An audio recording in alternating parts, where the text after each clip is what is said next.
what are cult and industry leading brands doing that you can do as well? Today, I'm excited to talk about incremental innovation. It's something that I read about a long time ago when I was reading Blue Ocean Strategy. If you don't know the book, make sure you check it out. And recently, I started listening to a book called There's Nothing Like This: The Strategic Genius of Taylor Swift. Now, you talk about Taylor Swift and you talk about branding, and you have got me in a joyful moment. One of the things they talked about in this book as well was incremental innovation. So I knew I wanted to share this with you. I think that it's a really important in 2025. It's not about making big moves. It's actually about taking a look at what you're doing and asking yourself, how can I be more innovative in this moment? Are there small tweaks? Are there changes that I could make? And it's those quiet power moves that can make the biggest difference in your business. And as somebody that has been in the brand arena for a long time, one of the things that I used to do was take a look at other industries outside of the clients we were working with to get inspiration, because it's easy to get bogged down when you're just looking at your industry, other people who are doing what you're doing. The truth is, we want to be different, right? So why not look at other brands that are doing things really well? That's what I want to talk about. Why the smartest brands, the smartest women in business are winning with incremental innovation and not huge radical pivots. If we've not met, I'm Suz Chadwick, a personal brand and business coach. I also run Bold Vibes Consulting, which is a brand growth consulting business that supports women in business to grow their business, grow their brands, and also create custom AI tools that they can use in their business for that brand growth. So let's talk about why innovating matters. I feel like it matters all the time, but I feel like it matters even more now because the world is so much noisier. AI is making everything faster, cheaper, easier. So the question is, what is going to differentiate you? And really understanding what differentiates you matters so much today. Like, my question is, can you answer that? Do you know why you're different?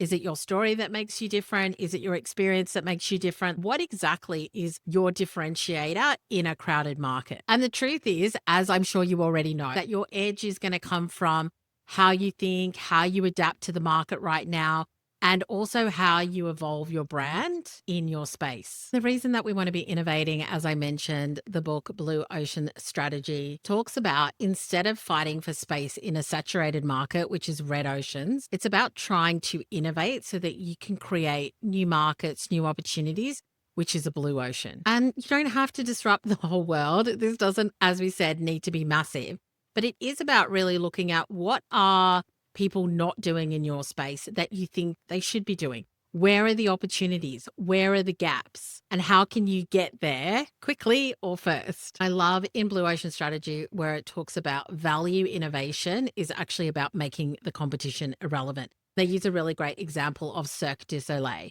So obviously you've got the circus market. Historically, it's been sawdust on the floor, old tents, cheap tickets, animals. But when Cirque du Soleil came in, they went into a blue ocean where they were not competing with what we know historically circuses to be. They created a high-end experience. Their ticket prices were a lot more. And they didn't use animals in their act, but it was a very premium act with highly skilled performers. And so they weren't competing against the old circus model. They were creating a new model for themselves. And I think the more that we can see examples of this, it can really help us to think about what that could look like. Now, I think that Taylor Swift has done that for herself. She stands head and shoulders above others. Her record-breaking tours, the way that she's made decisions about the way she manages her brand, and really, it is a business, and she's done it in a really interesting way. So what are incremental innovation shifts that you could potentially think about? They're not huge groundbreaking changes, but it's more about consistency, layering improvements that make your offers, your content, your client experience, and your brand stand out. Even thinking about Taylor Swift re-recording all of her music, it wasn't about doing something new. It was about her claiming her power back and that power shift in the music industry where she was able to own it. Even with AI coming in, it's how businesses are using it, how they're starting to build teams behind them that are able to do more. They don't always have to be huge shifts, but it can be things that you're starting to incrementally take off your plate that's helping you to automate, get more time back so that you can be focusing on your zone of genius and the things that you really want to do better in your business. And I think when you're looking to create that incremental innovation in your business, there are three things that I think are really important, and it does fit with my scalable impact, flywheel, and method. The first thing is your brand. So really keep refining your brand assets, your positioning, your power offers. Like even now in my business, I'm looking up the next iteration. Where are my clients coming? What do I really want to focus on? What's going to streamline the business and make it easier for clients to work with me? We're looking to merge our two main programs into one and elevate the branding, redo some of the content, and create custom AI tools that help our clients get better results faster. And so just looking at your business and thinking about what do I want this to look like moving forward? I was working with my mastermind clients this morning and we were talking about where do you want to be in 12 months' time?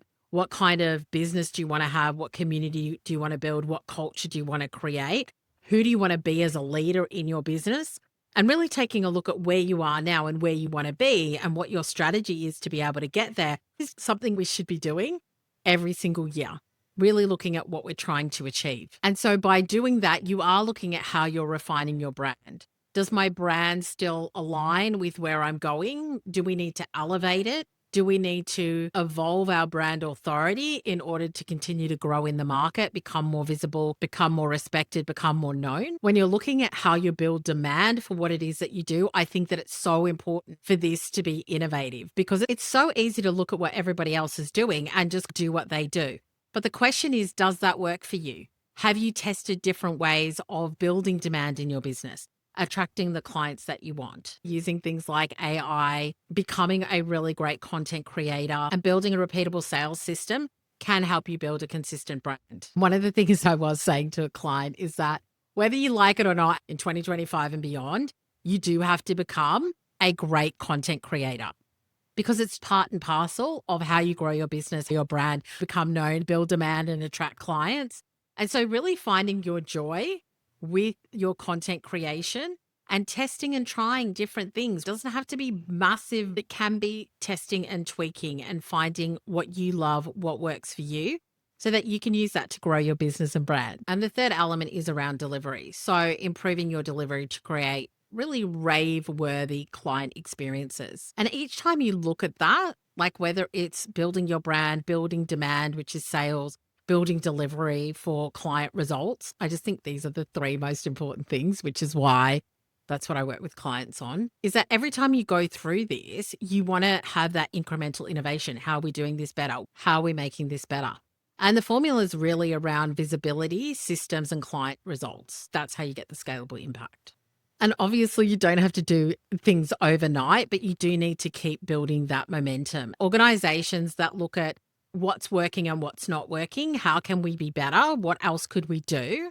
They're the ones that stay ahead. When you rest on your laurels and you keep your business the same and you don't change anything, you don't test anything, you don't innovate, it's so easy to get left behind right now because of this pace at which the market is moving. And so, as I said, this is something I'm working through in my business at the moment that I think is really worthwhile. Where do I want to be in 12 months? What are the things I want to change? How can I make my client experience better? Are there tools that I could be using right now that can help me be more efficient and effective, coming up with new ideas, becoming a great content creator? Because as I said, it's not a nice to have anymore. It's absolutely part and parcel of being a business owner. And it's really looking at what you've got and what you want to evolve it into. So when we can think ahead, when we can forward plan, and we can ask ourselves the question, and I think this is one of the most important things. Are you asking yourself the question, how can I innovate? How am I being innovative? Am I doing anything different? Am I just copying what other people are doing, or am I doing new things? How can I make this 10% better? What would surprise and delight my client? What am I tolerating that's actually holding me back from going to the next level? That is a big one. And my friend, you don't need a revolution. You just need consistent, visible evolution. How good's that? So I would love you to send me a DM, drop a comment, let me know what is it that you want to improve in your business. What is it that you can see an opportunity for? And if you're stuck and you're not sure, then also let me know. Because as I was saying last week with Christo on the podcast, it's really hard to read the label when you're inside the jar.